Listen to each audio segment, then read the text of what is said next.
So I think it's fair to say that there are basically three types of interactions that civilians, and by civilians we just mean anybody that's not law enforcement, have with the police on any particular basis. And that would be within your home, in the street, yes, or in public, as well as in your vehicle. Right. And there are some distinct differences in what we may or may not be allowed to do in terms pertaining to law enforcement, and we'll kind of get into some of that from a legality standpoint. But we wanted to definitely have Keith turn it over to Keith and just kind of tell us from what you know about police training and what it is that they're kind of allowed, and we're just kind of basically from the police perspective of what it is that we should, as regular people, expect in kind of those interactions. It basically starts from in the training with police officers. Every police officer, there's a guide which is pretty much like the Bible. It is called the patrol guide, right? The patrol guide lists all of the procedures that all of the new recruits are trained, doing their training. And these are the procedures that they have to pretty much follow. So this way, everyone is pretty much like on the same page. Now, in regards to the police interaction, now let's say for an example, technically speaking, because it's a heavy and it's a big subject, is stop, question, and possibly frisk. That's the correct term. Stop, question, and possibly frisk. Okay, but for clarity for our audience, and let's go in some sort of order. Like, so if, let's say, a civilian just stopped walking by, procedurally, what does that look like? Then we'll go on to getting pulled over in a car, and then third will be, I guess, if the police appear at your doorstep. Well, I mean, technically, following the patrol guide procedure, especially every New York City police officer being trained and new in the police academy, you just can't basically, like, say for example, you just can't basically just stop anyone for like no reason. There has to be a reason pretty much for the stop, right? Some people, like a lot of people may get it confused. Like a lot of times when a law enforcement officer stop you, there are times where the officer doesn't basically have to explain to you why you're being stopped, but that's very rare. That's only in like an emergency situation, or something like that. Example with that would be is 911 call comes over, the radio, man armed with a gun or something like that. If the person fits the description, right? Of course, when the police approach you, they're not just gonna, approach you and say, well, we're stopping you because so-and-so and so, because it's actually classified as a felony stop. Meaning, in a situation like that. So when you say a reason, does it have to kind of rise to the level of having probable cause for?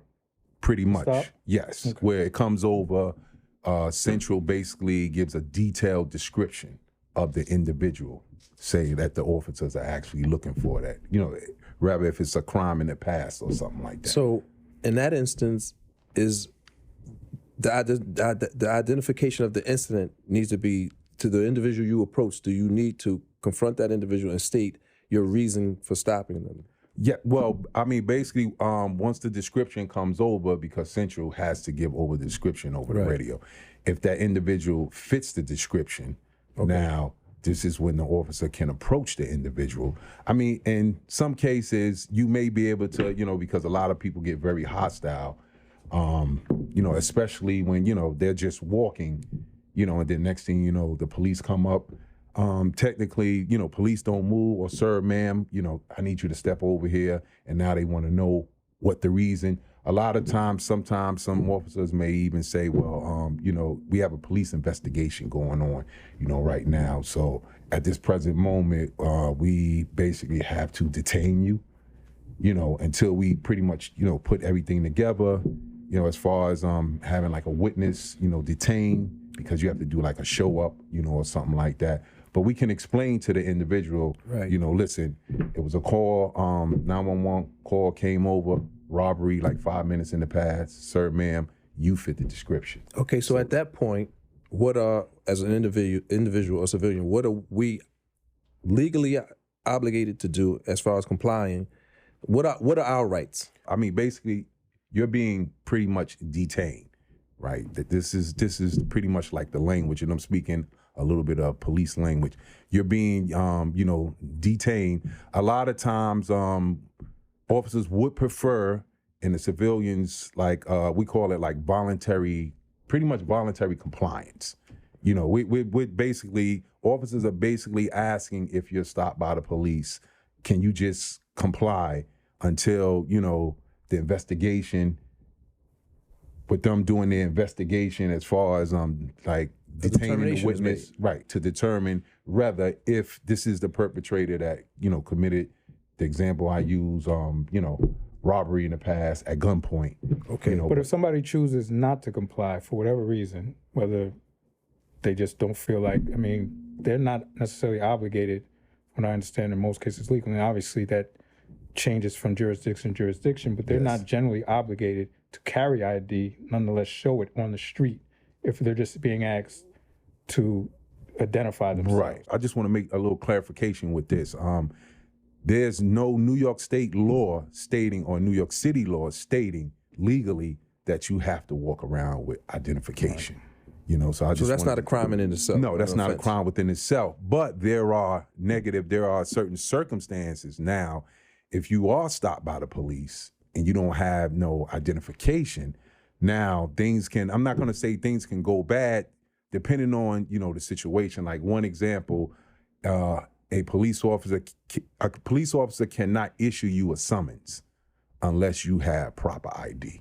So in an instance you don't have it, what So happens? in an instance, if you don't have ID and you committed some type of offense or, whatever the case may be, because they can't issue you a summons without proper ID, now, unfortunately, the person can actually get placed under arrest because they can't identify you pretty much right then and there. A lot of times, you'll get brought back to the precinct, and maybe, in the past, we'll just verify maybe a relative or something, someone's at home or something like that, who can retrieve your ID and pretty much like bring it to the precinct. It almost seems like it's a catch-22 in that sense, because if you haven't committed any kind of infraction, you're not required to either have ID, or even if you have it, you're not required to show it. Right. But then if someone gives you, or they're telling you they're going to give you a summons, whether you did something or not, now you're going to be brought in. Essentially, if you refuse to show the ID, which is your right to refuse to show it. Right. Technically, let me just see if I can just do a little bit more clarification. Let's say, for instance, an individual is in the street and this individual has to, urinate or something like that. Now the individual is urinating, in public. An officer sees it. Officer may approach, this individual. There is there's a law about, urinating in the street, and things like that. So the first thing that's going to be asked is, all right, sir, ma'am, do you have ID? All right, once they basically, police ask you, all right, do you have ID? Now it's either yes or no. If the individual doesn't have any ID, technically speaking, the officer cannot issue that individual a summons right there on the location.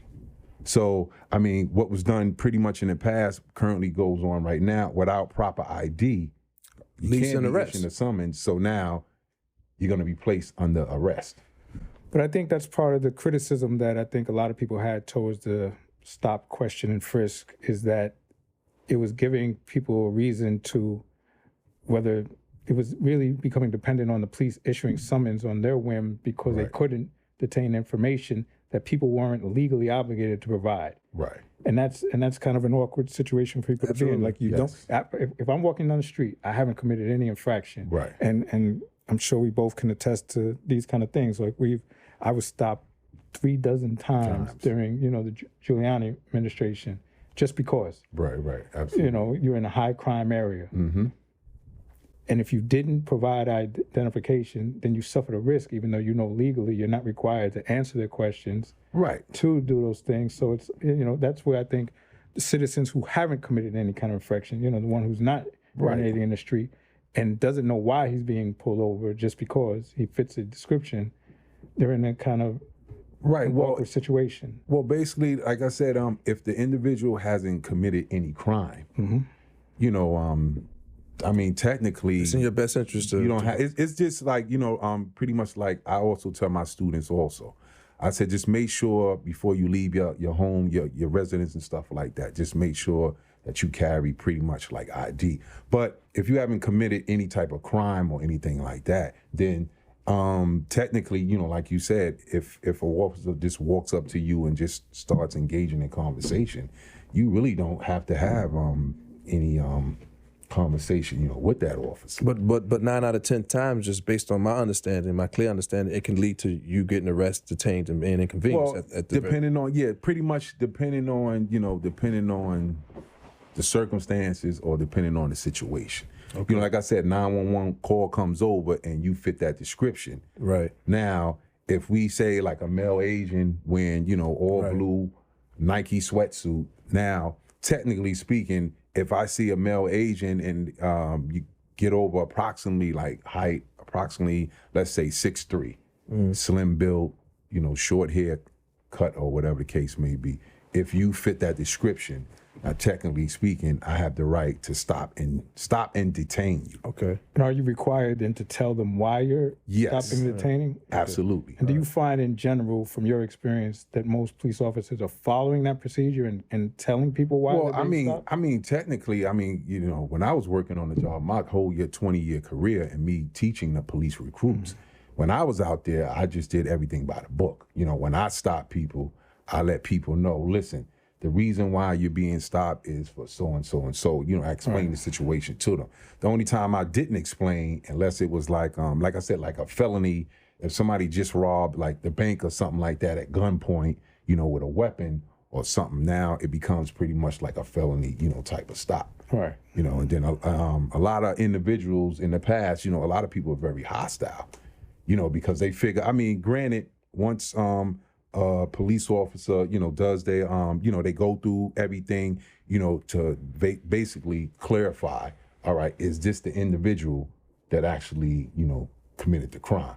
So a lot of times it's just about just detaining a civilian while the officer there goes to do the investigation. Right. And that's a whole new process. It's interesting because you've mentioned the word kind of, hostility that some people have in terms of their interaction with the police. And unfortunately, I think many of us can understand why it's kind of on the surface, why so many, particularly people of color, just outwardly have that that kind of hostility, just blanketly have it.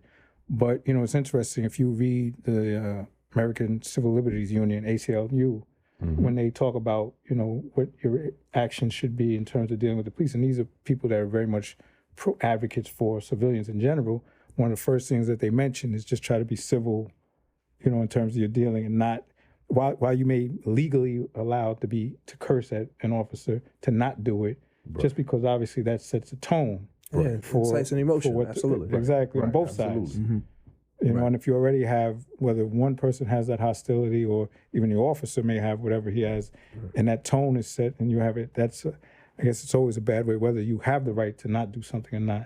Just, I guess, having that calm demeanor initially. Because one thing that I did notice in my 20-year career is that the public, especially when you're dealing with minority communities and stuff like that, they want to be treated with respect. When you're approaching, pretty much, individuals on the street, because I'm born and raised in Harlem. I did like 8 years of, I was a case planner. I did individual and family counseling. So when I was out there on patrol during my patrol years, me knowing the environment, me knowing the people, me knowing the community, and able to basically communicate and treat everyone with respect, and that's just what it basically comes down to. If everyone wants to be treated with respect, everyone should be explained why they're being stopped, why they being, detained, and stuff. Like some individuals may even ask some officers, well, why are you stopping me? Why are you stopping me? Some officers may not, give an excuse of why they're stopping. So then the question is, you understood that intuitively that was something you practiced, but was that something that was being taught? Yes, that's the officers? Right, that's taught in the police academy, because I was an instructor in 2005. I taught in the police academy probably roughly about 12, 13 years. Okay. So that's definitely taught in the police academy because, like I said, every officer has to follow, it's the patrol guide. Every officer in New York City knows the patrol guide procedures. You violate the patrol guide procedures, then you can be disciplined for that. So every recruit, when I was teaching in the police academy, this is what every new officer is basically training. It's CPR, courtesy, professional, and respect. Now, it's up to them, rather, if they follow, those procedures now when they out on patrol, now that can basically be a different, it can be basically a different situation. But I know that that's definitely taught in the police academy, for sure.